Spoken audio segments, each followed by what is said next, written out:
have a trained seal play a piano better than this.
Good afternoon, everybody. Welcome.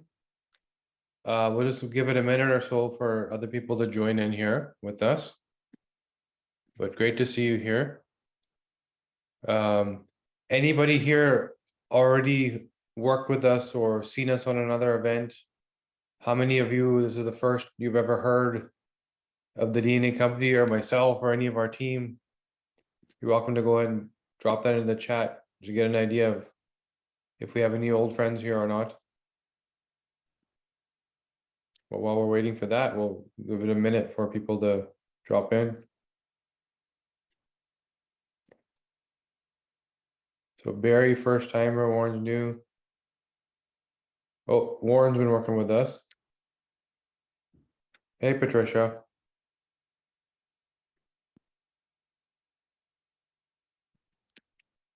All right, we'll give it another minute.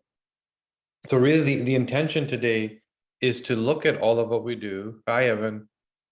And show you how, first of all, just for your information, for your education, how you can use genomics in practice, whether it's with an existing test you're already using, we just may open your eyes a little bit to how to better interpret, or whether it's using our test or any other test. In fact, the way we're going to teach you to think today might even apply to other testing like microbiome or blood work, etc. It's more about how to think functionally. right? As opposed to linear and binary, which is how testing sort of drives us. So Nicole, hey, how are you doing? So a lot of you are new, which is unusual for us. Usually when we get online like this, it's like we know everybody and everyone knows us and we're diving deep into new topics.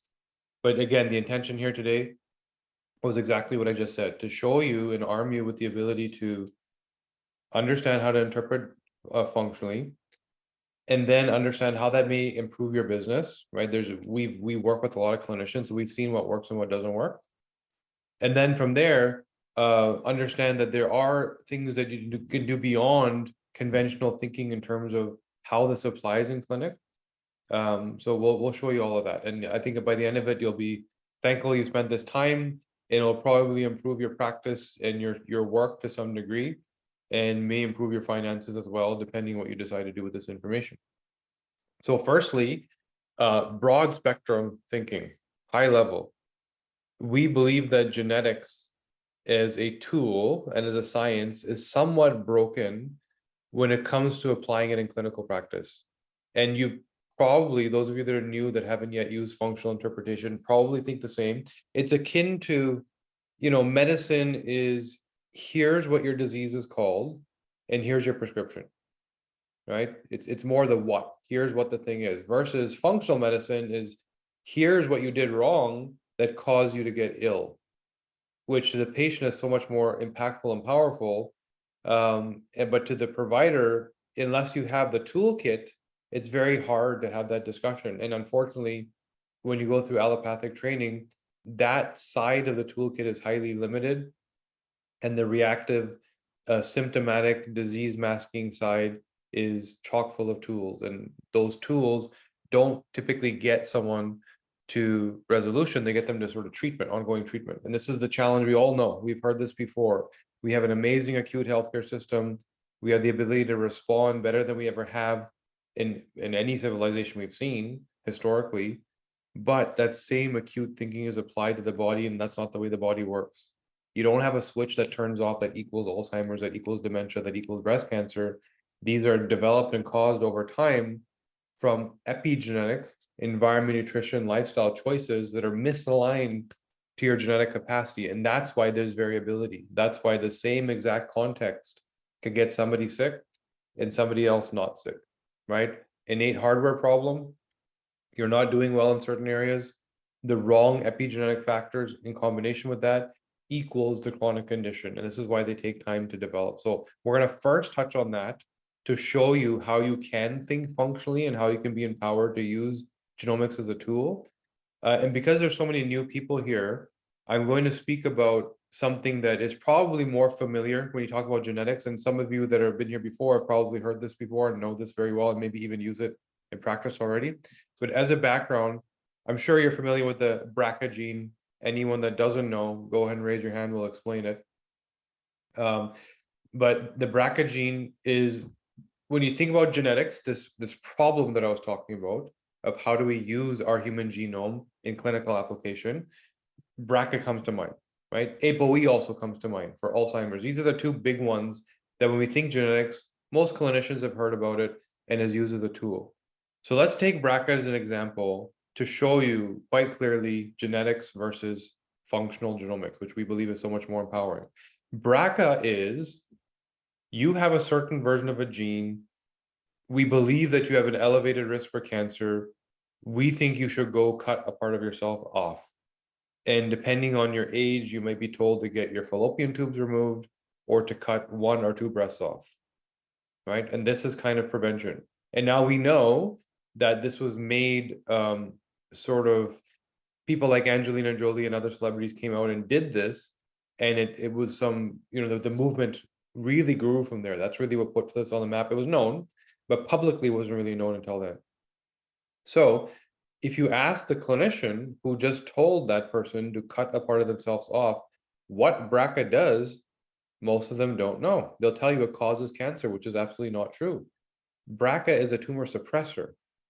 When you, God forbid, have cancer, it's BRCA's job to go repair and fix, just like it repairs damaged DNA and it repairs degraded cells. So it's actually a repair tool going through your body looking for problems. Think of it kind of like as a stem cells, it's sort of correlate that kind of fixes things, right?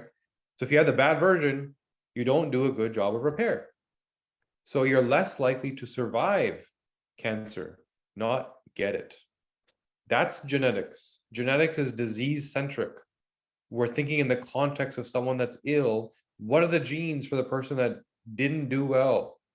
But we still haven't answered the question of why they got sick in the first place, which is the most important question if you want to empower your patient. So let's park all that BRCA stuff. That's genetics. Genetics is here's a disease, here's a gene associated with it, here's a pill you might be able to make, right? Elevated risk. So functional genomics is we're not even looking at BRCA until the very end. We're saying some women, and this is one example, there are many examples of why breast cancer may happen. Here's one big one. Some women in their hormone cascade just make a lot more estrogen. They're estrogen dominant. And by the way, if you have someone's genetic profile, it's very easy to understand how they make their hormones. We've mapped that cascade out very well. So some women, step 1 of 3, make a lot more estrogen. They're estrogen dominant. And you know this genetically, even a 5-year-old girl, I can test you and tell, I can test her and tell you what her reality is going to be because your genes don't change. Step 2, what quality is the metabolite? In the monthly menstrual cycle, or even when you're menopausal and post, you convert that estrogen into a metabolite. The cycle is not, and sorry, I saw some people ask about the provider link. We'll get that for you. So David, don't worry, it's coming. There's a link. So David just asked, you can set up with us to become a provider, which is open an account, order tests at wholesale, and then offer them to your patients. So we'll the link is there. We'll share that with you guys. So going back to it, 2, 4, and 16 hydroxyestrogen. These are the estrogen metabolites that you convert estrogen into to then clear in your monthly cycle. 2 is good, healthy stuff.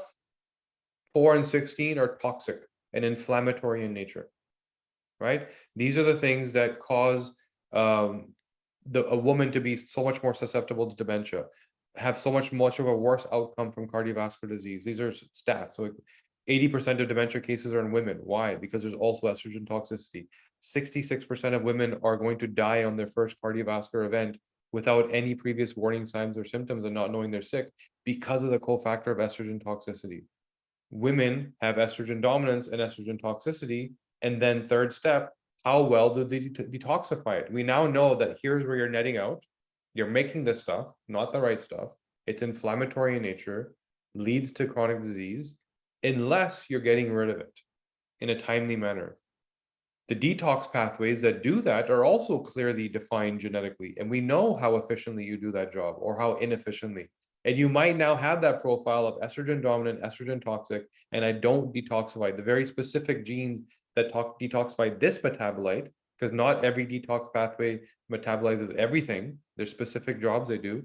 Here's the profile.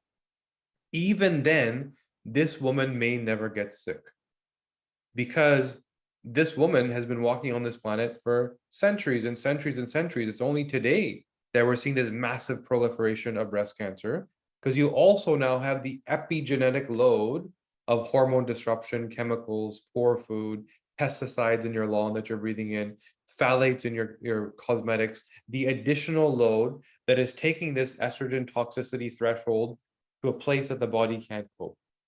And you need to pair both. So here's my profile. I've identified that I fit in this bucket. Here's who I am. Here's the habits now that if I were to adopt them are going to make me sick. Here's the habits that if I were to adopt can prevent that condition because I now know why it happens. Then you get more into the biology and you start to understand that most breast cancer typically happens in and around the menopause age. No coincidence there. Not all breast cancer, but most. You no longer have the menstrual cycle. You no longer have this a function that allows you to clear this toxic metabolite you're making every month. And so instead, it stays in your body. And if it's in your body, it's causing inflammation. So your body is intelligent. The brilliance of the human body, it's designed to defend and protect and be resilient. So it will go and take that toxic metabolite and say, I don't want my organs getting damaged and inflamed. I don't want my vasculature getting inflamed. I'm going to go tuck this stuff away into fat. Safe. right? I'm going to put the stuff in fat. And where do women have fat? Right? Hips and breasts. And in those breasts, where you're tucking all these toxic inflammatory insults into because of what we just discussed, there's all these ducts and glands that were designed for the delivery of milk that are hypersensitive cellular structure. They weren't like our lungs and our gut designed to be first line of defenses, filters. They were designed to deliver milk and nothing else. And so the cellular structure is so much more prone to inflammatory insult, cellular mutation, degradation, and eventually cancer. So now we have a functional map, the why you fit in this profile. And in this profile, there's so many different ways we can go. And I'm going to actually show you the hormone map now to show you which ways we can go. So you fit in this profile. You now can predict, again, like I said, take a 5-year-old girl. Here's the habits that if you were to put on top of this profile would equal major problems. Here's the habits that if you were to put on top of this profile would equal a beautiful, resilient, and thriving life. And it becomes very clear. After all this is said and done, and the cancer has been caused by the choices made, misaligned to the genomic profile, that's when BRCA gets to work. That's when BRCA is supposed to start fixing something. But it shouldn't have ever been caused in the first place. If you understood the functional pathways, the innate biology of this individual, which is unique, which is why we have different outcomes to the exact same epigenetic inputs. And you start to see and hear how this can be so easy. You know, and this is one of the big challenges with genetics is, and anyone here that's done this clinically, you already probably understand this, it's too complex. You know, you get all this data that requires interpretation. Data is dumb unless you know a question to ask. It's just information. The insight that can be gleaned, like everything that I just talked about, these are all insights. These are learnings from us working clinically on patients and understanding where the data drives decisions, right? Until you have that, you need formal training, which is another roadblock. And we know the problem. The problem is you as a clinician have this tool and it takes you 2 hours to understand this tool to go deal with a 10-minute consult with a client. That does not make economic or time sense, right? Your clock is going to be broken and your wallet's going to be broken. So that doesn't make sense. So ultimately, we understand this because we, in our research phase, we spent 3 years working on 7,000 patients. And that's why we learned all the insights we have and we documented all of them and built all these avatars like the estrogen dominant and toxic profile. We built many of these profiles and people start to fit in them. You see these trends where we aren't 8 billion different people. When it comes to our hormones or our neurochemicals, we start to fit in buckets and it becomes sort of easier to learn and scale this information. So the reporting, we also did that with. We made it easy to use, which is consumers want, give me everything. I paid for this. Give me all the information. I may not use 90% of it, but I want it. I paid for it. Clinician is like, scrape this down to the utmost summarized version of this information where I can walk into the room, sound like an expert without having to spend any time on it. Because what I read is exactly the interpreted insight as opposed to the data, which is you make too much 4-hydroxyestrogen, you are at elevated risk of breast cancer. We believe you should be taking some aromatase inhibitors to slow down your estrogen pathway. And we believe that you should be increasing your glutathione capacity with some precursors like NAC. And we also believe that you should support your antioxidant pathway because that also supports 4-hydroxyestrogen. Let's get you on some urolithin A, which supports your mitochondria and antioxidant pathways. And that's read off of a document that's already done the interpretation for you. And all of a sudden, the thing that they came to you for, which is give me your brilliance, here's this data, give me your brilliance and tell me what to do. Tell me what to do. That's why they're coming to you. And we understand that's the job. We understand that's also the pain point, that the reports don't tell you what to do. And so that's how they were built. So now I'm going to share with you the hormone cascade. This is an actual patient report. He's one of our investors, so we have his permission to share it. He doesn't mind us sharing it. So I want to show you, and if somebody from our team can please let me know in the chat if you're seeing this. I just want to make sure that everybody is seeing this.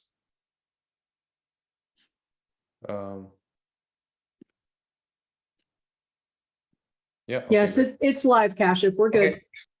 All right, so here's the hormone cascade. In the way that we believe it needs to be looked at. And by the way, hormones is one of 7 systems. I'm just using this as an example, and then I'll show you the other systems so you know all of what's possible, right? So here is, first of all, you can get deep into the science if you want. Here's the entire hormone cascade, right? And here's what your body does to go from cholesterol all the way down to end of cycle. Men and women do the same thing. Men do it daily, women do it monthly. That's the difference. Hold on, I'm just moving some stuff on my screen so I can see this better. And here you go. So here's an actual patient report where we know that progesterone comes from cholesterol. We don't think it's as implicit in terms of clinical intervention, so we don't report on it. What we do report on is how efficiently do you convert progesterone into testosterone? Women should be doing this slowly. Red light doesn't mean bad, it just means slow version of the gene. Green light means fast version of the gene. And so all of a sudden, this is, by the way, is a research document that we use. A consumer never sees this. This is a clinical research document. Some people like this make a little bit too much testosterone, right? Then from here, your T intersection, what do you then do with the testosterone? Do you very quickly, with this gene CYP 1981, convert it into estrogens, or do you have more of a red light here, which means that healthy pool of testosterone is sitting around for a while doing its work? Do you then clear through the CYP3A4 pathway this healthy, clean androgen, or does it stay around for a while? So for a man, you want this to be a red light. You want that healthy pool of testosterone to be there. Or do you convert it into DHT, dihydrotestosterone? And once you do convert it into dihydrotestosterone, there's a process called glucuronidation that then clears it for you. But if I show you this map, you don't need to know any of the fancy science. You don't even need to know what the word glucuronidation means. What you need to know is that this person makes a lot of testosterone.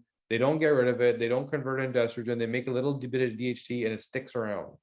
Now, the insight is this is good for a man. This, by the way, is a man's report. This is not good for a woman because it's going to cause them to be estrogen dominant. There's so much fuel. If this woman also had a green light here, she's making far too much estrogen, right? If this DHT doesn't get cleared, it's going to lead to hair loss in men. It's going to lead to acne. It's going to lead to mood disorders. It's going to lead to infertility in women.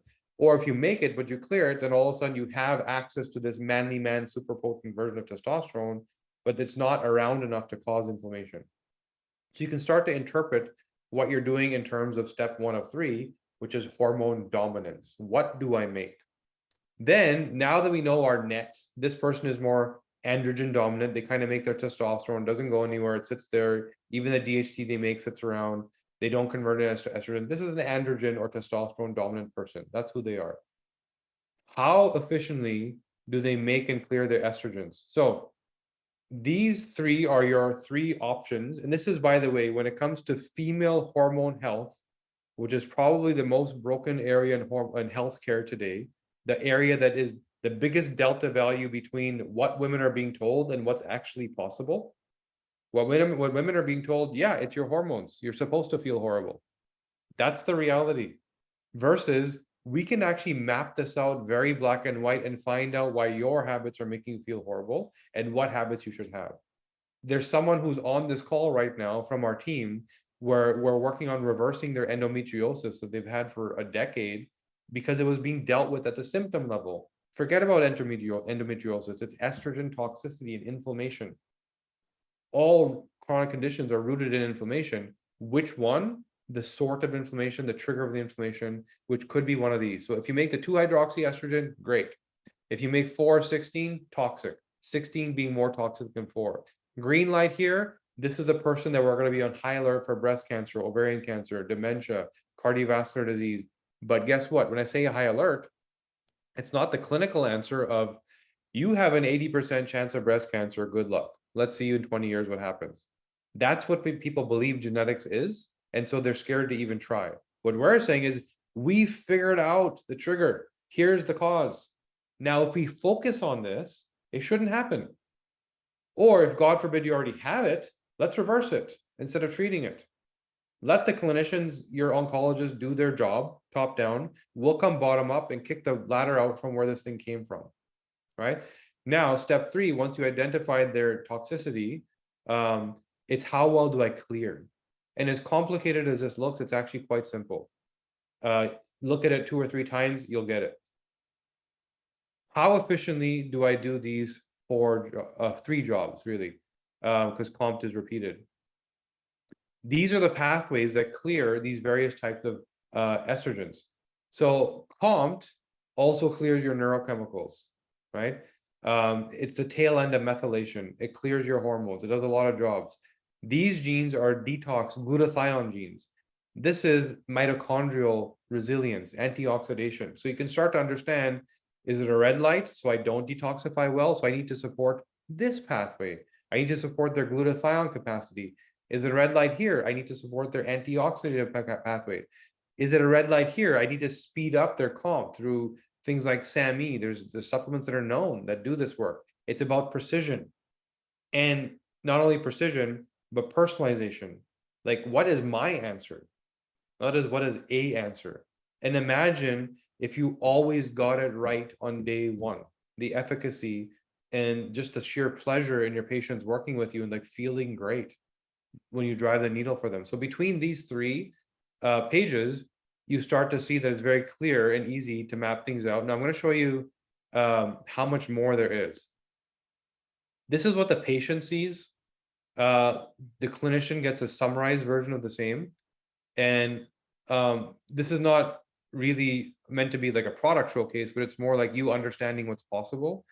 So if we go into something like mood and behavior, we always start there, because when we have the mapping of neurochemicals, we know who you are, usually better than you know yourself. I can predict your personality to a T if I have your DNA. And we look at all the big, so again, pre-interpreted. Instead of saying DRD2 gene and COMT, we say ADHD, anxiety, burnout. These are the words that people are already looking for, right? So when it comes to my burnout problem, I can click on it and learn, why do I feel this way? Oh, sorry, this is, I don't think I logged into the, so it's not showing me my report. Yeah, sorry about that, guys. So what would, in each one of these, you would see sections that speak to the main category of diet nutrition. So behavior, how does my mind drive my diet nutrition habits? Meaning, for example, do I actually experience satiety? There's a gene called MC4R. Do I actually get satisfied on the palate? Is that my problem? That I actually don't know when to stop because I need satisfaction here? Is it my gut? My gut brain connection is a little bit slow. So I actually don't feel full versus satisfied. Those are 2 very different problems to solve. When it comes to my macro and micronutrients, how do I metabolize vitamin D and C? How much zinc do I need every day? How much retinol do I need? The genes that actually metabolize each one of those, and coming to precision and knowing, if I take vitamin D as an example, it's not just how much vitamin D is in the blood.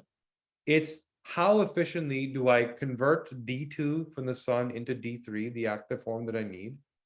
How efficiently do they then transport it to the cell, which, by the way, is a different gene. There's 3 genes in this cascade. How do I transport it to the cell where I use it? And then the VDR gene, how efficiently do I actually bind it and utilize it? And any one of these can be broken. Now, all of a sudden, the intervention is different. There may be somebody that metabolizes it quite well. So when you look at their blood work, vitamin D levels are going to be fine. But they display the symptomology of poor bone health, mood disorder in the winter. They display the symptomology of poor vitamin D. So what's going on there? Maybe they don't transport it well. So they need multiple doses, because that big dose they got in the morning doesn't get used. Or the reverse could be true. Maybe they do transport it well and bind it well, but they don't metabolize it well. So they need a much bigger dose, because they're not getting utilization of what they get. Or maybe both are true. So all of a sudden, again, you can personalize and give them exactly what they need. So if we look at sleep, for example, there's not a sleep gene. There's all these systems that cause poor sleep. Your circadian rhythm, how does your internal clock actually work? Your stress response and why that may cause you to struggle falling asleep. The cortisol that you end up driving at night, which is a daytime hormone that you should not experience at night. And some of us just can't help but keep thinking. And we understand the genes that drive that ruminating type behavior, and that may cause you to stay awake. Your environmental response, your response to the chemicals around you and the foods around you, for example, the inability to stop binging. We understand the neurochemicals of the brain and why some people just can't stop eating, or why some people lean on food as a coping mechanism, emotional eating. Why do some people do that and some others don't? Your food response may prevent you from sleeping properly, because if you are that emotional eater that eats in front of your Netflix every night, you're going to be in poor metabolic health and can't sleep. Your pleasure response, that inability to turn the TV off, turn the laptop off. There's some people that are addicted that have to do it on time every day. And there's some people that are bingers. They don't have to do it every day, but when they do, they're gone. It's 10 episodes, right? So all of a sudden we can start to understand how people behave and how that affects your sleep, because fixing sleep can often be complicated. I did everything right. I took the melatonin. It didn't work for me. I took the magnesium. Well, maybe your problem isn't circadian rhythm and falling asleep. Maybe it's your stress response and waking up in the middle of the night and starting to think about the next day and creating a cortisol response for which you can't get back to sleep. It's a very different problem to solve. The solutions are different, and that's why the solutions here won't work here. So that personalization and precision once again kicks in. Hormones we looked at already. These areas, cardiovascular and anti-inflammatory, are kind of interchangeable. So we say cardiovascular, but really we're talking about inflammation in general. So everything about your disease, chronic disease development. How do you deal with the toxins? And I'll go back to this other section, anti-inflammatory. How do you deal with antioxidation? All of the cells in your body, 50 trillion cells, are constantly taking in oxygen and nutrition to create energy. And in that process, creating a byproduct called oxidant. So oxygen, the thing that gives you life, is also slowly aging you and killing you. The oxidant is what unravels the cell and ages it. So how well do you deal with that process? And is that where you should hyper-focus? Are you making the internal toxins that cause the inflammation that lead to cardiovascular disease, Alzheimer's, and dementia? Glutathionization. How many times have you dealt with a patient where they have a toxic burden according to their blood work, and you say, you know what, glutathione is what helps support that, so I'm going to put you on a glutathione IV, and all of a sudden they get worse. Because if your glutathione genetics are off, you don't have the genetic instruction telling the glutathione what to do. So you're not going to thrive. You're actually going to get worse, because glutathione will bind onto minerals and nutrients and things you actually need. It's possible in this area to have what we call a copy number variation, meaning, for example, GSTM1 is a glutathione gene of the gut. It's meant to protect your gut from toxins coming in from what you eat. If you're missing that gene, copy number variation, you're a sitting duck when it comes to everything that you ingest orally. And that may be the root cause of your chronic condition, or your rapid aging, or your low energy. It's this dysbiotic gut state caused by zero detox capacity. Now, the opposite may be true. Imagine somebody that has the best detox genetics of the gut. They do this job really well. In the context of today, where the food is so toxic and they don't know yet what to do with their food, it can lead to an autoimmune response. We've seen so many people with autoimmune conditions where it's caused by this. They actually do really well with glutathione of the gut, but they do so well that today's food, remember, our genetic wiring is from our ancestors. We haven't changed for tens and tens and tens of thousands of years. This current industrialized and polluted reality we're in is not what we are wired for. So when somebody has the very good gut glutathione genetics, it's actually bad in today's reality and causes autoimmunity because the food is so toxic, right? So all of a sudden it's a different problem to solve. Methylation. How many times have you heard of MTHFR, the MTHFR gene? You need to look at that, and let's take some folate.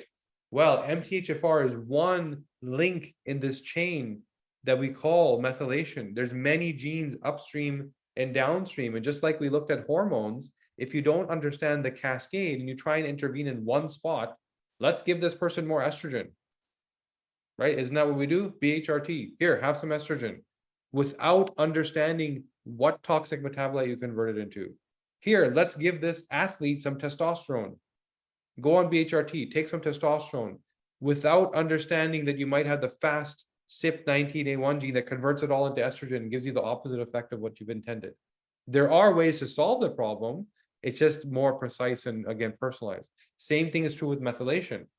You have a baton pass of various jobs. There are certain methylation genes that convert your B12, convert your folic or folinic acid, your folate, your B9.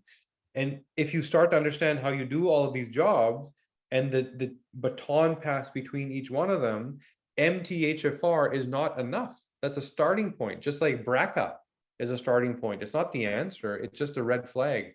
MTHFR is a red flag. The other genes inform you what to do, and the action plan becomes apparent, right? So you have to look at it in more of a cascade. And then all of these then get reinterpreted for the context of longevity. So we know anyone that's going through a genomic program, it's one thing to heal, it's one thing to learn, one thing to prevent. It's another thing to say, okay, we've got you out of your problem. We finally got you unstuck. You couldn't lose weight. You had chronic fatigue. This Lyme disease just wouldn't go away. We used your genomics to fix that acute problem. Now you're feeling good. Now we're going to get into some optimization. Let's start to find other things that we can work on. Let's get you sleeping better. Let's get your diet aligned to your actual metabolic pathways. Let's get your hormones balanced. Let's get your inflammatory pathways in check. Make sure that you're not exposing yourself to the things that your body at a personalized level can't cope with. And you're supplementing yourself with the stuff that you need to support your poor pathways. That's all done. Now you get into from acute response to optimization to the longevity space, that biohacking space, and people do get there. People want to continually and constantly improve, right? So that's why we built the longevity report, taking all of what we just talked about and reinterpreting it for the context of longevity. How do I live to 120? Some of you are familiar with telomeres. Telomeres are these caps on the end of your DNA that are kind of like protective bumpers that prevent damage. But by looking at the telomeres, you can get some sense of biological age by measuring them. And a full telomere looks like it is designed to last 120 years. That's what science is showing us. So it seems as if we are designed to last 120 years if we do everything right. Right? That's the full clock that we've been given. And now wind it back. How quickly does that clock move is based on your habits. So this is what science is saying. By the way, it's very interesting, but I just learned recently that it also says in Genesis, one of the books of one of the Christian religious books, that we've been given 120-year cap, 6:3. I'm a practicing Muslim, not a Christian, but I have Christian friends that I speak to about this type of stuff, and they showed me this text, which is interesting to see that the ancient wisdom is saying the same thing 1,000 years ago that science is now saying today, that we have this 120-year cap. So why do I say this? Because if that's the cap, why not achieve it? Why not get there? And not only get there in terms of lifespan, but also health span. 100 years old riding your bicycle, right? There's somebody online that's in their 90s that does personal training. They show people how to do deadlifts, and they show people how to, to thrive like a 25-year-old. So why not?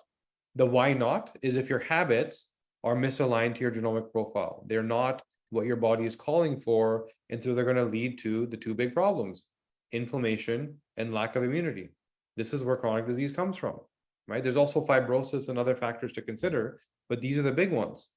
So having said all that, now the business side of it, I think you maybe have a flavor now for how genetics is so much more than this gene means this gene means that. You have the BRCA gene, go do this. You have the APOE gene, good luck.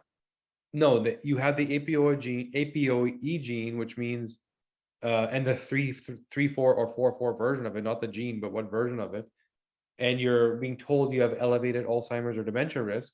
That is not the end. That should be the starting point. Now you start to think functionally, as you will, having going through this process, and you start to think, okay, here's the priority. It's not a prescription. That's where we're getting things wrong. Genetics says it's a prescription. You have a risk. No, what we're saying is it's a priority. Here's what we need to work on. You have elevated Alzheimer's and dementia risk, not because there's something causing it, but because your body doesn't transport lipids well, And so you have a greater chance of developing amyloid plaque in the brain, which again is the disease-centric thinking. This knowledge that we've been passed is based on the scientists and researchers that think from a disease context of, oh, amyloid plaque causes the disease. No, the plaque is a response to neural inflammation. What caused the inflammation? If there was no neural inflammation, there's no plaque. And so it doesn't matter what version of the ApoE gene you have because there's no inflammation to send lipids to the brain to begin with. The cholesterol is being used as a tool to reduce the inflammation. It's not just randomly showing up. So if we understand the root, and now the root can be several fold. For women, it's so many times can be that estrogen toxicity we talked about. For so many people, it could be leaky gut causing toxic substrates to enter directly into the bloodstream, cross the blood-brain barrier because this barrier was not designed for today's toxins, right? We have some level of prevention and resilience, but it's not today's toxins. Those are new. We haven't evolved into that yet. And so gut is another one. Estrogen toxicity, another one. Your insulin response. Some people, that's the cause. This is why so many more healthcare providers now refer to dementia as type 3 diabetes, because it's a metabolic health is one of the potential routes to get there, and it's one of the major ones. I was talking to Dr. Tom O'Brien, who some of you know well, beautiful man, great author, written books, done a lot of speeches. He's on the board, I think, of the IFM, the Functional Medicine Institute. And what he says is, according to his research, a majority of today's Alzheimer's is based on inhalation, what we're breathing. You know, an hour in LA traffic is a pack of cigarettes. It's the same inflammatory insult if you're breathing with the top down, right, or your window open. And so that inhalation of toxins, genetically, we deal with that very differently. There's very clear genetics of how well our lungs block toxins from coming in and how well these traffic cops in the blood find toxins and send them to the liver to metabolize. The glutathione cascade, multiple genes doing different jobs. It's very easy to predict if that's your threat. So thinking functionally isn't ApoE, good luck. It's ApoE, let's prioritize this. Here's our focus. And we're going to start to look at all of the inputs. What could potentially cause the inflammation that would lead to this gene not protecting you as opposed to causing? BRCA didn't protect you when the cancer came. ApoE didn't protect you when it came time to move the cholesterol around in your body. It didn't cause anything. These are the things, the functional pathways that cause. So you start to understand how significant and impactful your work can be if you can deal with things at this level, right? So in the very beginning, someone asked about how to order testing. So there's multiple things we can discuss here, and this was the intention today. Ordering testing, very simple, straightforward. We'll put a link in here for you guys to just sign up and become a provider. In fact, I think it's already there. If you look at that link, it says clients.thedna companies. And this is just for you to be able to order tests at wholesale. We have a really easy process where there's barcodes. So, you know, the first few, there's not even a cost for you to stock them until you get to a certain volume. And then it's as your patients are registering, your account gets dinged and charged, you've already been paying for it. It's a very easy thing to integrate. Again, there's a set of consumer reports, this is what I showed you. Then there's clinician reports that allow you to have this summarized, condensed version, which has additional recommendations that we don't give to the consumer. That's the easy way. The easy start is there's testing with very easy reporting. You can incorporate into programs, or you can just use it as a tool to solve problems and get your detective work done. Why can't I figure this person out? Or it's like, here's the foundation, which is what most of our clinicians do. Here's the foundation. If we start here, we're always going to make the right choice in everything that we have to do. I'm going to keep on file your genomic profile. Now, every time you call me, I know exactly where to start. There's no more guesswork. There's no more trial and error. There's no more one size fits all. It's always going to be your answer, the answer you needed, right? And on day one, we're going to figure it out on day one. And you go back to the same genome, your genetics never changed to answer every question that ever comes in the future. So one-time test that continues giving every time that person needs support. So that's one thing, ordering the test, having it on site, having it available to your clinicians, your customers. We love supporting you there in terms of education. So I can't tell you how many times we work with clinician partners where we've hosted webinars like this, where we've hosted events, depending where you are, where your clients are invited, and we will support you by doing the work. We know this stuff well, right? We understand our trade well, so we will come speak to whether you're a Lyme disease specialist or whether you work on hair loss and or migraines or whatever. We speak to all of it, so we will support you with that. If you want us to show up to a webinar, show up on site, depending on number of people that are actually going to be there, we will do that, and we will help you launch. And then that content becomes evergreen content that you can keep using and chipping away at to produce little clips or full-length videos or whatever. It just helps you launch, right? Now, step 2. Beyond testing, some people want to dive deeper and they want to become pros. And so we internally have what we call functional genomic practitioners, people that work with us on our internal patients, our consumer patients. And so they've been through what Jason just dropped into the chat, DNAU. So if you click there, you'll see access to training, right? Your ability to do what we do with an in-depth level of expertise. And there's 2 programs there. One is functional genomic certification. So the ability to think like us and be practice functional genomics, not genetics, functional genomics, right? And it's really about the insight. So the really cool thing about this program is we realize your time is super, super valuable. And we really need to give you the insights, that tip of the iceberg, which is the most powerful part, those pearls of wisdom that when you deploy them in clinical practice, it's like, oh, that's exactly what I need to know, versus all of the science behind it, which takes up a lot of your time and never gets discussed with the patient. They want to know what's wrong and how do I fix it? That's it. And the easier and quicker you can do that, the more valuable you are. It's kind of counterintuitive. This is the one trade where the less time you spend to get to the solutions, the more valuable you are. It's not about time, it's about outcome, right? I want an expert because that person knows what to do. That's why I'm paying them.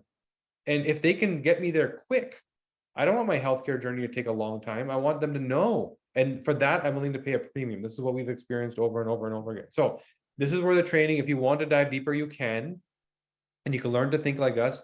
There's a second course there, which is a genetics course. So that is for the person who wants to dive deeper into the science behind the science. So the functional genomics practitioner course is for someone who wants to be able to sit in front of a patient and speak like us and think like us and remember anecdotes like I'm doing right now that are functional in nature, right? How do I apply this stuff functionally and truly solve people's root cause when it comes to the brain, sleep, cardiovascular disease, diabetes, etc.? You will learn how to do that, and you will learn it with ease in a compressed timeline, which we understand your time is valuable.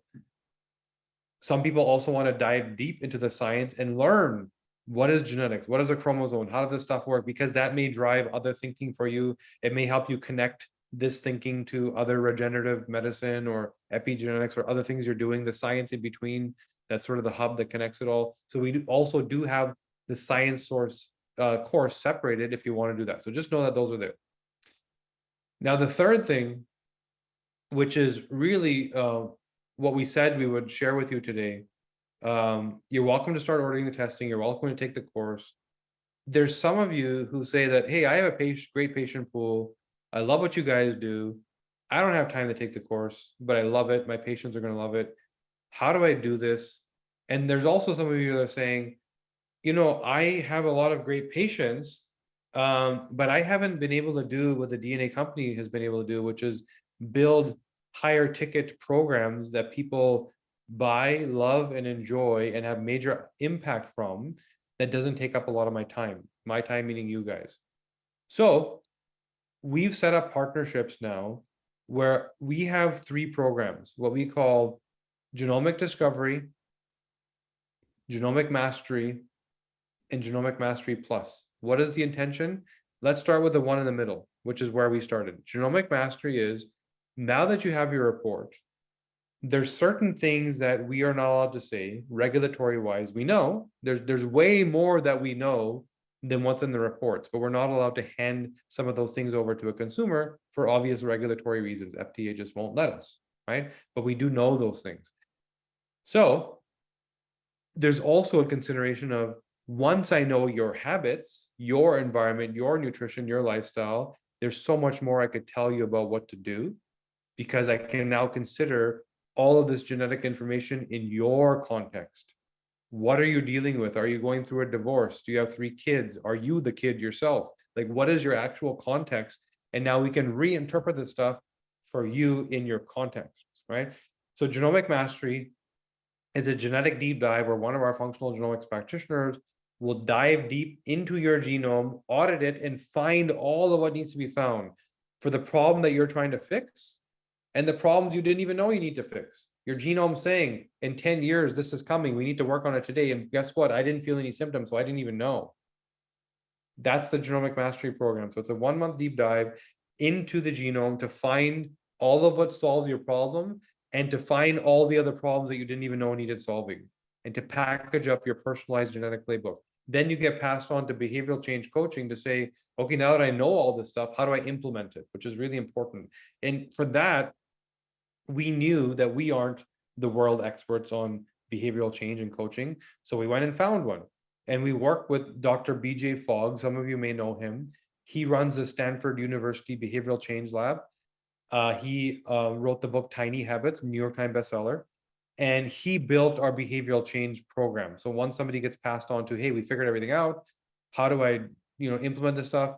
That's what we do, right? So now that's what that program looks like. And now the other two, going upstream to the higher end program, is the same thing, but there's MD medical care. You might need to order blood work. You might need a medical doctor intervening. There may be prescriptions to deal with. So there's an MD involved and there's blood work. Going a tier down is saying, hey, I don't have the budget for this. I love the idea, but can you just fix my weight loss program? Can you just make sure that you look at my breast cancer situation because my mom died of it and I don't want it? So let's look at one thing. We're not doing that deep dive to mine the entire genome. We're just mining it to interpret it for the problem you're trying to solve. So why do I say all this? Because we now have the ability to execute this on your behalf. So as opposed to you learning, training, hiring, managing, and building a genomics practice, we can modularly plug into your practice, do the work, white label to you. Experientially, your client has never left your ecosystem. We understand and value that's your patient. And it's not only about the outcome, but they need to feel like that outcome came from you, right? You brought this to them, you curated it. So for sure, we understand that and value what your problems are, right? And one of your problems is, I need to be the winner here. I need the credit. It's important because that solidifies the relationship even more and keeps them with you and brings you the referrals. We get that. So we can execute this program on your behalf with the margin split, right? So that it never leaves your clinic, but you don't have to do anything. So all of a sudden you've created more revenue without creating more work, without hiring more people, without learning a new trade, all of the things that you typically have to do to create more revenue. So go ahead and do what you're good at, keep doing more of that, and just know that you already have a pool of patients that want more stuff, and they're going to go find it from someone else, or they can find it from you. They probably are watching the podcast and listening to the YouTube shows. They maybe even come to us directly. They may be seeing us on some podcast somewhere, because if they're your patient, they're probably a health enthusiast. And they probably are already looking for, I want this and I want that and I want that and I want that. They might as well get it from you. You should be the quarterback instead of them finding it somewhere else. So this is why we built this program in this way, which is, yes, we sell these programs, people come to us, but your patient who has a trusted relationship with you, it should stay that way.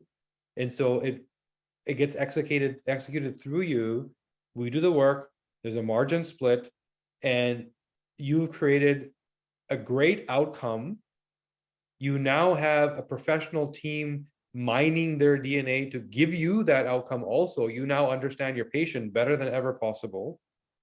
And you've created revenue without doing any more work because there's a margin split. We will even help you sell it. Get people onto our webinar. We will show up and explain as your team why this is so beneficial. Right? And people do see the benefit. If they're working with you, if you have sort of an audience that listens to you, it doesn't take that much. And this is why we said, how do we add about $300,000 to your practice this year? And we're not asking you to add more time. We're not asking you to do more work. We're not asking you to learn something, Spence, that you can go do all that. You can go take the course, you can become the pro. You might say, hey, I want to take the course. I'm going to make my own programs. And yeah, I do want to train people. And you may be more entrepreneurial in spirit and you want to do that. Great, go do that. But our belief is we had to have an option that fits everybody's needs. One is I just need tests. I do what I do. I'm the migraine pro. I just need another tool to make myself even more of a pro than I am. Great. Go use the testing, implement that, and you'll do a better job. If that's all you need from us, great.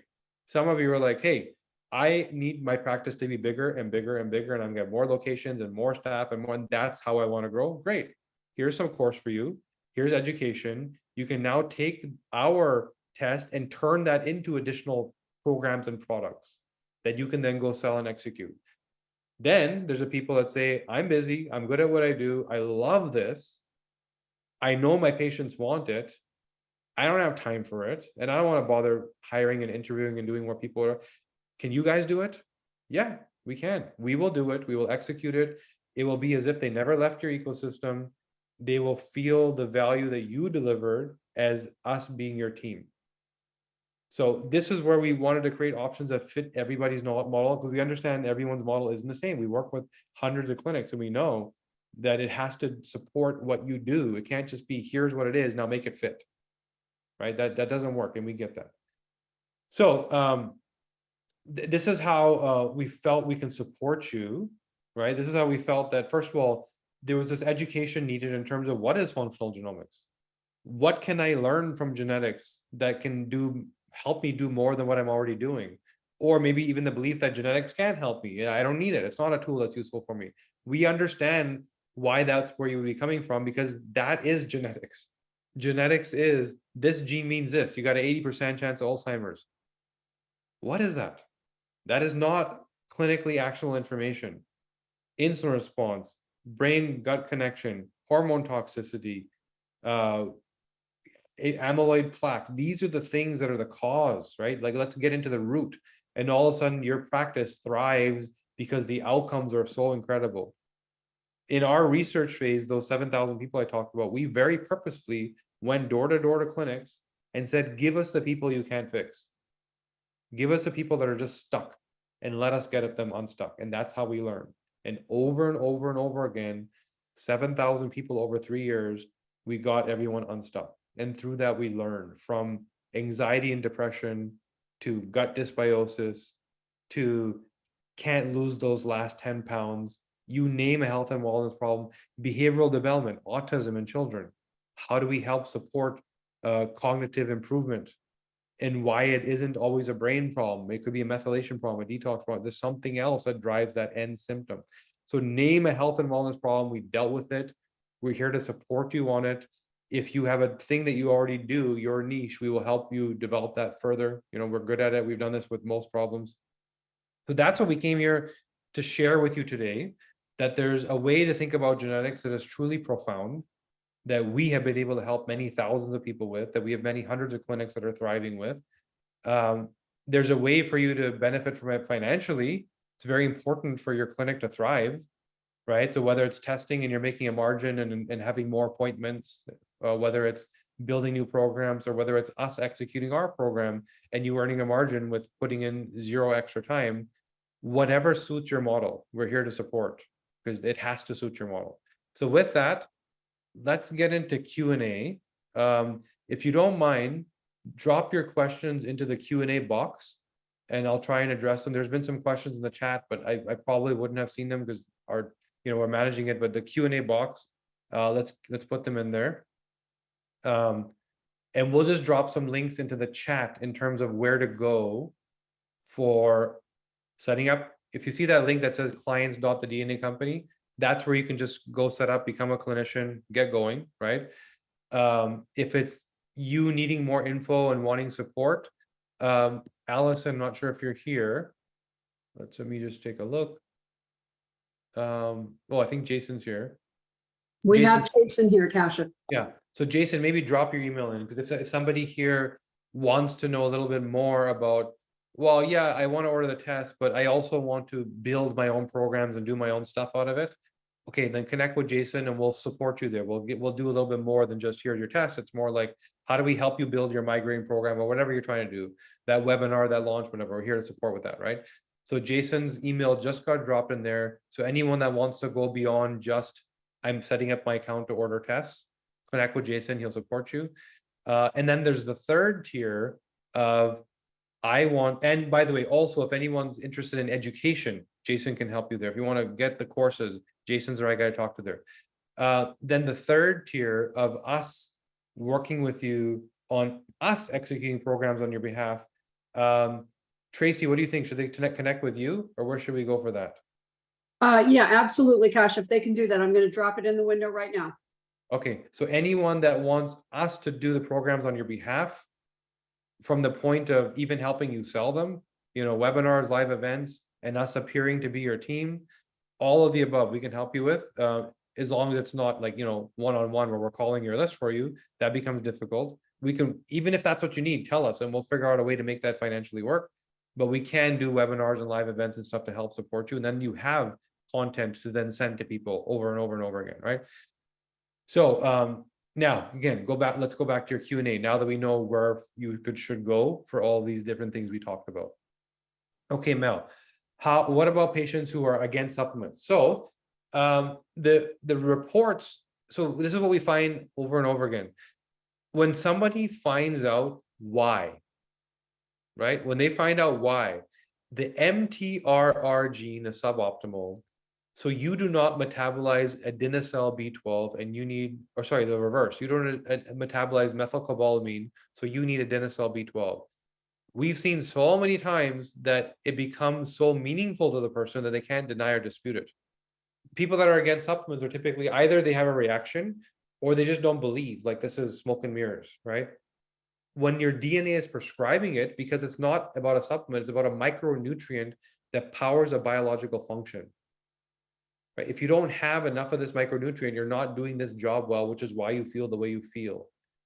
So many times over and over. And it will also help you, by the way, if you have your own supplements and things you're trying to drive. I want you to get on a gut repair supplement protocol. Yeah, I don't believe in supplements. Guess what? Your genes are saying your FUT2 gene is off, FUT2. So you don't make enzymes to break down certain foods. So you need those enzymes because your genes don't make them. It becomes very clear and obvious. We very rarely see someone after going through that still is saying, I don't want it. They're like, now I get it. They just needed the empirical data. That's what was missing.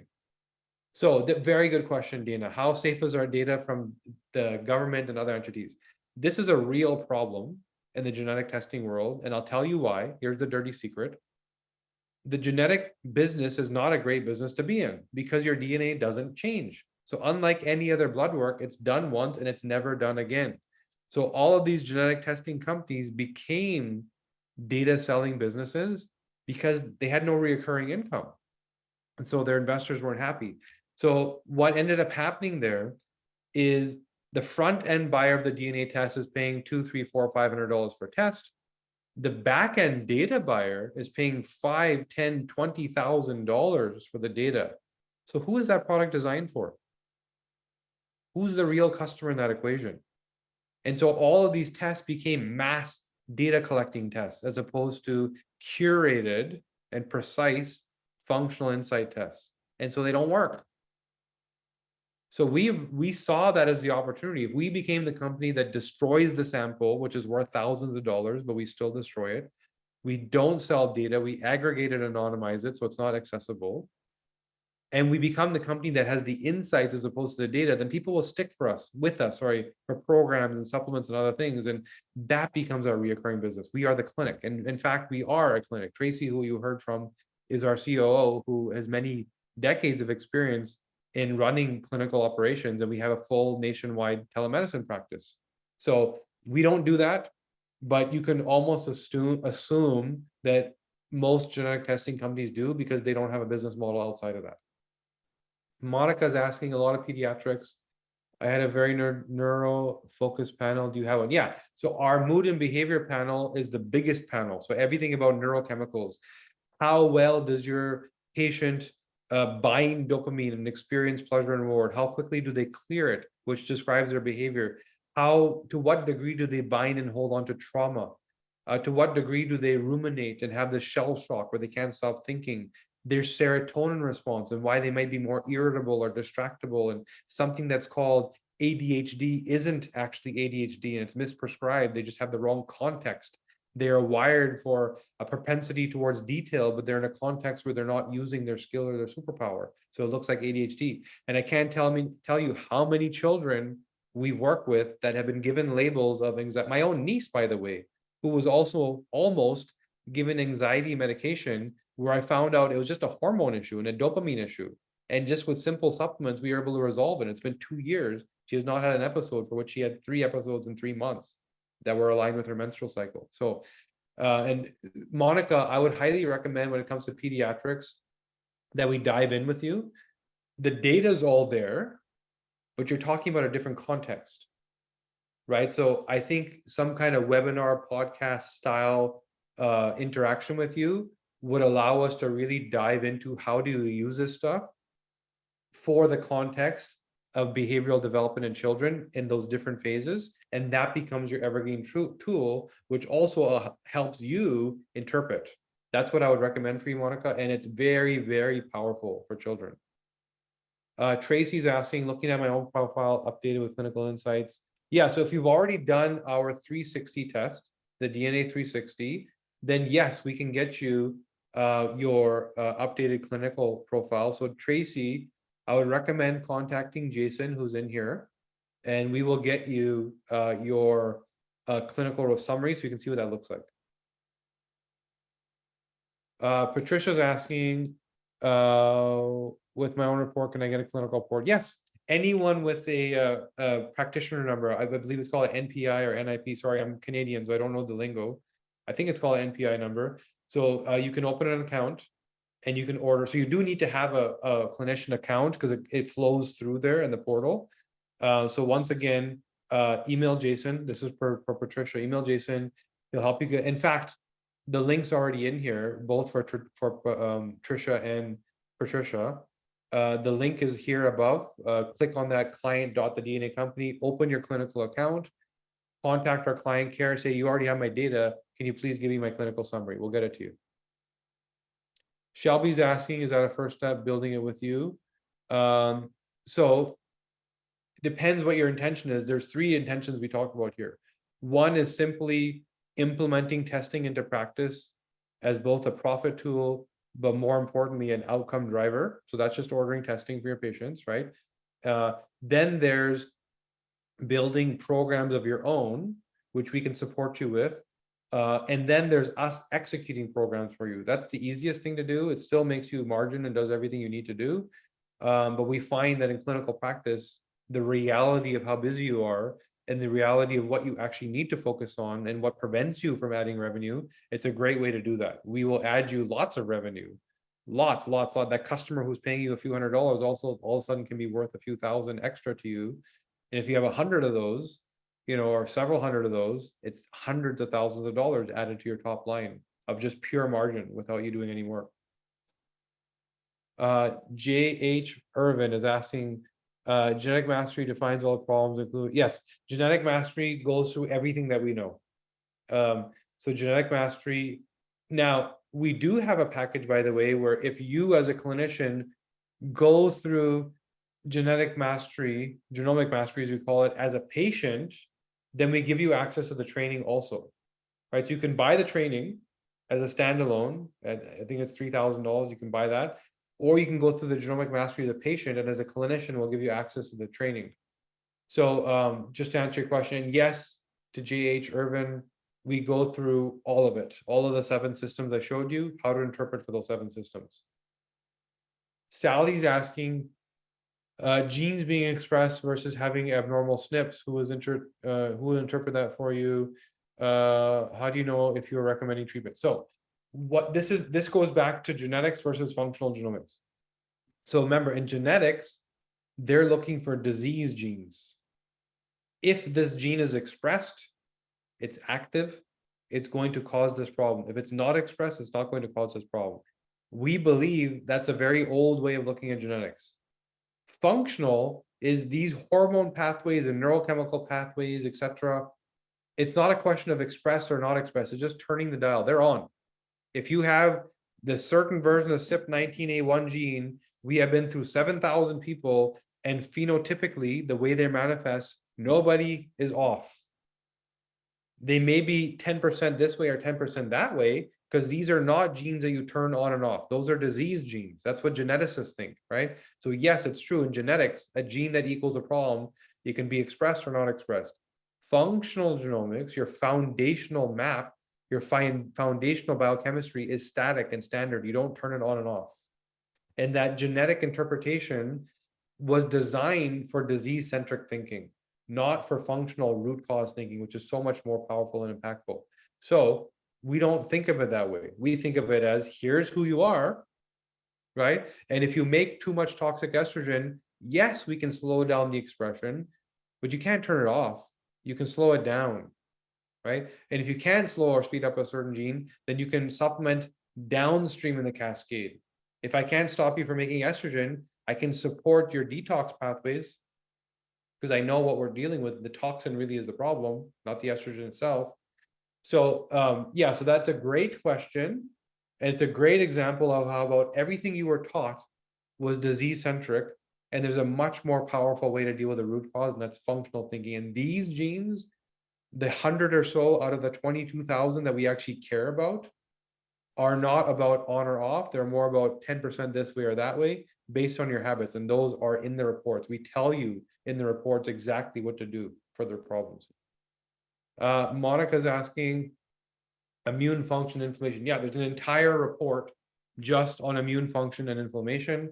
We look at antioxidation, methylation, glucuronidation, glutathionization. These are the key drivers of immune function and inflammation. We also look at gut health. It's scattered in a couple different areas in the report. And between those areas, I would say that innate cellular health is probably the most important thing we do, because that's where all disease comes from, right? We understand that inflammation is the root of it all. It's that major evil that is the foundation of every chronic condition. And if you have no inflammation, you're not having a disease. You can't manifest most chronic conditions without that starting fuel to that fire, right? So yes, there's an entire section just on immunity and inflammation, and it's a major eye opener. And that's where there's potential to have missing genes. You literally don't even have the gene. Greg is asking, when do you look at epigenetic factors? So the only time we look at, so there's two answers to that. There's epigenetics of actually measuring epigenetic expression. And then there's epigenetics of environment, nutrition, lifestyle, right? So we do this in every single report. So when you open up mood and behavior, there's many reports under mood and behavior, burnout, procrastination, addiction, etc. You saw all those reports, right? So in each one of them, we separately report, for the purpose of addiction, here's what your genetics are saying. And if you feel like this is a problem, here's what we recommend for that problem in environment, nutrition, and lifestyle, epigenetics. So as opposed to measuring your epigenetics and getting into deep science, which isn't actionable, we just tell you what to do. Here's how you should eat. Here's the supplements you should take. Here's the environmental exposures that are problematic for you. And we do that per problem. Then yes, there is also testing, to Greg's point, where you can measure epigenetics, right? We do that for the purpose of benchmarking and tracking. So we have a biological age test, and it's not to tell you what to do. It's more to know that what we're doing is working. So on day one, if your biological age is 5 years older than it should be, and then day 120, it's 2 years younger, well, we've probably done our job, right? So that's how we think about epigenetics. The epigenetics tool, we think of it as a tracking tool, and epigenetics as a recommendation is more in the buckets of environment, nutrition, lifestyle, as opposed to the genes themselves, because it becomes far too complex for people to actually scale and train and learn. Okay, I don't see any more questions. I'm going to look at the chat. Oh, Sherry, thank you. She's reading the books. Yeah, so the DNA Way, those of you that want to learn more, a publisher called Hay House asked us to write a book. It's called The DNA Way. It's now out everywhere, Amazon, bookstores, etc. So Sherry said she's enjoying it right now. We tried to make this stuff easy to understand so that you can learn and interpret. So grab the book if you want to know more. Renita is asking, how do you do the testing if one is in other countries? So we do work globally. We ship globally. There are some countries that are problematic. Mexico is a big problem. It's just a customs problem. Mexican customs doesn't like genetic testing. Australia is a problem, but we are currently working on a new provider, logistics company that's really good with human samples. And Asia, maybe you can comment if that's ready or not. I'm not sure if we actually got that ready. If it is, let everyone know. And Vietnam and France in particular are problems. South Africa, most of Europe is okay. France seems to be a problem. So Nicole is asking the name of the book. I'm going to type it in here. It's called The DNA Way. In fact, there's a website. So I'll actually type the website in, theDNAway.com, which gives you a little bit more background. Again, it's in all bookstores. It's called The DNA Way. And it's really me telling my story of how I reversed my biological age using my genomics. So all of the systems we talked about today, I had problems throughout. I had 5 chronic conditions, by the way. I had crazy eczema to the point where I couldn't open my left eye. It was sealed shut. I had autoimmunity. I had psoriasis to the point where if I were to clasp my knuckles like this, they would bleed every time. I had crazy migraines, debilitating. I would have to leave work for a day or two and just sleep. I couldn't function. Depression, didn't want to get out of bed. And I had crazy gut issues, bloating, huge inconsistency, washroom problems. Like my gut was horrible. I don't have any of those things now. In fact, I'm in better health today than when I was in my 20s. You know, I perform better at the gym, more energy, more mental acuity. I'm in better shape. I have 0 conditions. Even if I don't even catch the common cold anymore, you know, when I do, unless it's something like COVID, you know, or some potent virus, even that, I kind of get it and I kick it. It's a couple of days, it's gone, right? So when you're healthy and the cells are thriving, it's very hard to be sick. You know, so both metabolically and inflammatory wise, if the mitochondria is designed to fight things off, right? It's an energy center, but if you don't have enough voltage and energy and life and energy in the cells, yeah, they're going to get sick. There's a total threshold we can handle, and most of us are already overflowing. The toxic burden, the hormone burden, the food burden, the stress burden, the sleep burden, we're already overflowing in what we can handle, and so things hit us, right? So if you understand at a personalized level how to solve all those problems, you elevate your strength at a cellular level, and your resilience in that bucket is now empty. And so you can handle breathing in the wrong thing today, or a virus hit, or a little bit of stress, or lack of sleep, and plow through it because you have enough of room left in the bucket to fill that your body's willing to fight. And that's really the delta value between our choices either point us towards good health or away from it, right? And we're teetering on the edge. We're not that far off from either direction. Very easy to fall this way or fall that way. So your choices can bring you there, and I'm living proof of that. I have 5 chronic conditions that I was told I just have, and I have to continue medicating myself for. I don't have any of them anymore, and I haven't had them for years. There's another question here from Mel. Where can we find more on the biological age testing? We can send you a sample report, perhaps. It's really about, we look for methylation expression, so epigenetic expression, and we have an algorithm that then kind of calculates biological age. So we have a separate test for that, which you can offer to your patients or you can do yourself. But we have a completely separate test just for that. And I would, again, talk to the people here, Jason, whose email is in the chat box, and he can support you there. And in fact, we might have an entirely different conversation, because this is not a product that we offer en masse. It's more a research tool for us. But we may have an entirely separate conversation just on epigenetics. So maybe team, let's think about that, because everyone's interested. So maybe we'll have somewhat of a launch and conversation around that so that all of you know how to use it. And there's Jason's email address again. So I don't see any more questions. Any more thoughts from you guys? This last 30 minutes was meant to answer your questions.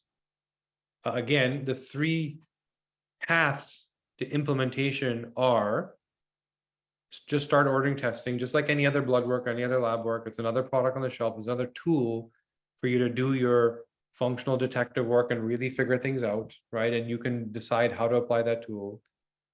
Option 2 is formal training. We do have DNA University, that allows you to train and learn and become somewhat of a pro and build your own programs and do great things for your patients. And then charge more money and have additional products to sell, right? Option 3 is this all sounds amazing and I want to make more money without doing anything more than I'm doing today. Great, we will execute the programs for you. We will light label them, we will support you. It will also give you this prestige of adding a functional genomics module to your practice as if you just extended your team without having to do any work or any hiring or any management. Even on the clinical side, you don't even have to oversee. And in fact, as an outcome, you're being handed the findings of a deep genetic dive of your patient that you can now use as a tool in the future work you do with them, right? So there's a multifold benefit to that kind of engagement and partnership. And we're happy to do that with you. Again, talk to Tracy about that. Her email is in here. We do this right now with some practices. And by the way, we haven't done this on a mass level. There's some practices. I can tell you the last person we did this with, just so you guys know, paid us a $30,000 licensing fee to be able to do this. Because we said, no, we don't want to execute on behalf of it. They actually paid us a license fee in order to get us to do this. And now we're just doing this. We're just doing it for this group, for this one. This is not something we advertise. It's not on our website. It's not a product or service that you find anywhere. This particular audience, where all these people coming to us saying, hey, I want to work with you. How do I make more money? We realize, let's share this with you guys. Otherwise, you won't see this anymore. It's not on our website. It doesn't exist anymore. We've done this with a handful of people who have paid us licensing fees to do this type of work. But in this case, this group, we're just saying, let's just do it, right? We're now good at it. We've been doing it for others. So the infrastructure is also somewhat there. So we're doing it. So that's that option 3, where we'll just get it done for you. Service your clients. They will be happy. You will get a deep dive. They will be over the moon and refer you more people, and your practice starts to flourish and build in a whole other world that you weren't even a part of. And all of a sudden there's a new revenue line with 0 time or effort from you. So there you go, guys. I don't see any more questions. Yeah, Lori, I agree. It's pretty awesome. Definitely awesome. Tracy said very informative, beneficial for patients and providers for sure. Our intention is we work with both.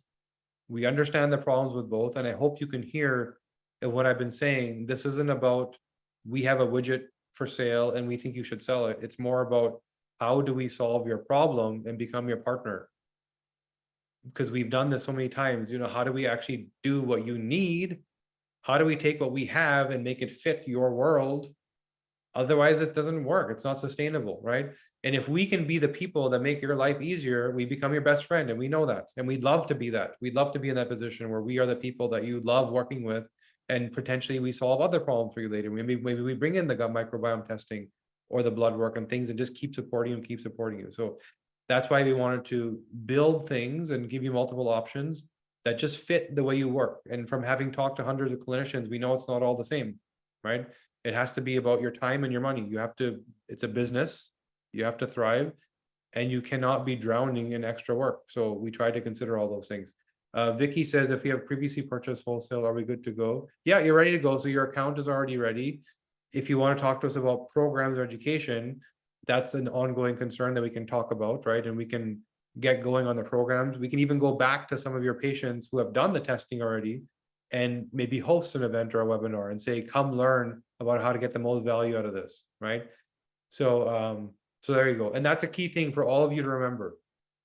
In all of your endeavors, as you're applying functional genomics in practice, lean on us for education, webinars, training, events. We also understand that's a major component of, you know, what helps you thrive. Education, entertainment, your clients love this stuff. So we'll show up to a webinar, we'll show up to an event, right? We'll do it. And in fact, if a whole bunch of us get together and the right number of people are there, We'll even bring in third parties. We know all the influencers and all the celebrities, and we'll bring them in and make a day out of it, right? So there's something to be discussed there. And between Allison and Jason, you guys can have those conversations and see what works, but lean on us to support you in terms of education and helping you help your clients, because we know that that's another big thing that's needed. Nicole, informative, she said, I'll contact Jason. Amazing, whatever you need, we're here. So, also Renita's saying you do not pass on, sell the, yes, we destroy the sample. So that sample is worth many thousands of dollars, by the way. And most genetic companies sell it. We destroy it. Most companies don't do that. We had to make a conscious choice. Do we make our money by selling the sample for many thousands of dollars to a pharma company? Or do we continue in our mission that we don't believe people need to be on medication? So why are we supporting that industry? We should be supporting wellness, functional health, integrative health. And so we destroy the sample and instead build programs so that people can get healthier. And we believe that if we do a good job of that, people will stick with us, right? And we don't need to be in that business of selling samples. So no, we destroy the sample, we don't sell it, it's gone as soon as it's sequenced. Brett's asking, using our methods, is there hope for someone with sclerosis? So there are some conditions that are not chronic or developed in nature, but they are genetic, meaning you have them, right? Even, for example, some forms of autism are innate. The child is born with it. The majority of today's is not. There's other conditions that are degenerative in nature that are genetic, let's call it. Now, what we're able to do is not reverse end it. We are waiting for a genetic therapeutic. That's a different problem of turning a gene on or off. That goes back to that other question of how do you turn the gene on or off, right? Disease-centric thinking, which doesn't apply to chronic conditions. That's where you need this kind of answer. But in the meanwhile, something that feels like an 8 or a 9 out of 10 can be brought down to a 2 out of 10. How? The relief of the inflammatory pathways functioning at their best. The relief of neurochemicals functioning at their best. The relief of knowing what detox pathways are working, so the cofactors of heavy metal toxicity and airborne inhalation-based toxicity and hormone toxicity are removed. Remember, there's a total bucket to fill. So let's deal with all the things we can deal with. So that challenge that somebody has that's also being comorbid with all these other challenges stands alone. And there's a sense of relief. And we've seen this over and over again, where there are conditions that you can't really unravel and reverse, but let's get rid of everything else. So the total load is brought down, the burden is less, and all of a sudden that person doesn't feel as bad with the problem they have. It's still there, but they're thriving, right? And the progression, there's some diseases that are progressive, like for example, Parkinson's, right? Let's slow that progression down. Let's support the neurology, let's support neurogenesis and mitophagy, new mitochondria. Let's keep the brain healthy so we can slow these things down. We can't stop it, can't get rid of it, but we can completely change what the experience is, right? So that's somewhat of a long answer to your question, but that's how we think about those types of conditions. There's another question in the Q&A box. Tracy, do you find utility with particular companies to assess microbiome, hormones, neurotransmitters, metals as addressing fundamentals? Yeah. So your typical functional tests like Dutch testing example, yeah, they're all great, right? Those are all measures in time. So where are you at today? What we add to that conversation is why. So when you go test a woman with the Dutch test and you see 4-hydroxyestrogen is off the charts, so you now know there's a red flag, but you don't know why. So the precision of knowing what to do about it isn't there. I believe these tests are important because you find red flags. They're important to identify acute red flags that need attention. And they're also important to track progress, to show that you fix something, right? Empirical data. So when it comes back to that acute, hey, I see estrogen toxicity as somewhat of a massive off the charts level, we need to focus on this. Well, what does that mean? Where do I focus? Am I slowing down estrogen conversion? Is it an aromatase inhibitor? Am I speeding up detox capacity? And then which detox pathway am I speeding up? Right? So now all of a sudden the intervention becomes precise. and the outcome, you reach a positive outcome much faster. So that's kind of how we think about those tests. David's asking, are there updates in functional genomics where the patient automatically be informed? Yeah, so the beauty is you don't ever retest because the genes don't change. If we ever add additional genes, then yes, there would be a need for a retest. That's like a every 2-year, 3-year thing maybe. But in between those 3 years, every update we have as we're learning more, those are free. So you're logging, for example, that longevity report that I showed you, people used to pay an extra $100 for that during its development phase. Now it's just free, it's included. And you'll see things like that. One day you'll log into the mood and behavior section, and there's a new report about something that wasn't there before because we learned something new and we're going to add it. And in fact, we're going through a revamp right now. It's something that our clinical team is working on to add more things. So that's just automatic and free. All right. You're welcome, Brett. I see your thank you there. And you're welcome, Renita. So, so it looks like we've been through all your thoughts, questions, concerns. I think you know what to do, right? There's sort of 3 ways to get involved. It's testing. It's you as a patient, even if you'd like to go through it. It's education. If you want to be that person that takes the tools, learns it, masters it, and then goes build your own things, great, we will support you. Or it's like, I see a great path to outcomes, a new product on the shelf, high ticket coaching, and somebody else can sell it and execute it for me. Wow, I want to do that. So now on the sales side, keep in mind that there's nuances there. We would have to get on a call and discuss this. This doesn't mean that we're calling every single customer, I mean, we can, right? But there's just questions of how do we work with each other?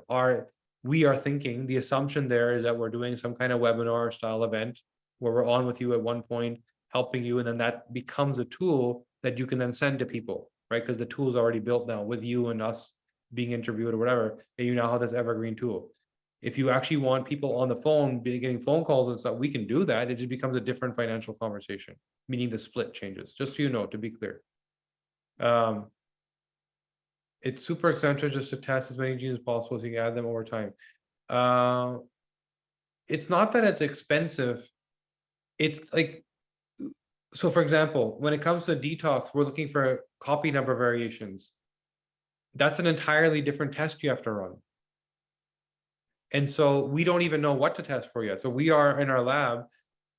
We don't believe today that there's any other functional genes we need to add, other than a few things around oxytocin and endorphins. And there's a few things we're looking at, androgen receptors. So there's about 20, 25 genes that are on our radar that we're studying and figuring out how do they fit into the algorithms. The majority of it, I don't even think after we go past our next round of improvement that there will ever be change again, because we already know the functional pathways. When it comes to finding a gene for a rare disease, those discoveries are going to keep coming, right? But chronic disease and aging, we already know. And so those pathways are already understood. And we believe in what we've been doing over the past 4 years. We've already mapped all of that stuff. There's a few gaps and holes that we need to add, some around neurochemicals and some around hormones, but the rest of it's there. So my belief is after the next round of implementation, there may never be another round, but there'll just be deeper insights from that existing data. We're going to be more and more precise, more learnings, more information to share. It's going to look more like that because the functional pathways are already known. We're not going to discover a new system equivalent to the hormone system that we never thought about yet. That's all known already, right? So that's kind of how we think. All right, guys, it looks like we're at time, 2:30. So I want to thank you for your time. I hope this was beneficial for you. I hope it supports you in your practice, whether you just take this information and add it to what you're already doing and do a better job of what you do, whether you want to work with us in any capacity. We're here in all of the modalities that I described. Our team is here, Jason, Tracy, you saw Beth commenting here a couple of times. So whoever you need to talk to here, whatever you need from us, tell us how you want it done. We'll figure it out because we understand if it doesn't fit your practice, it's not going to work. And we get that. And we want your practice to thrive, not just a single product.